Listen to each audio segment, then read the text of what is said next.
Bekam kasus batuk. Ya, ini kita review penyebabnya adalah apa.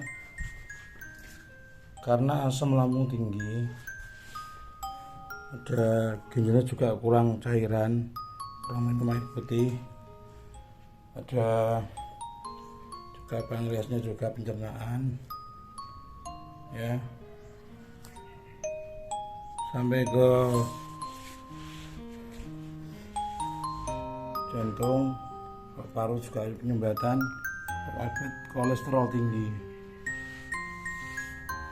Ini putih semuanya adalah uap karena angin, ya, karena angin yang masuk ini keluar semuanya. Maka bekam manfaatnya sangat tinggi.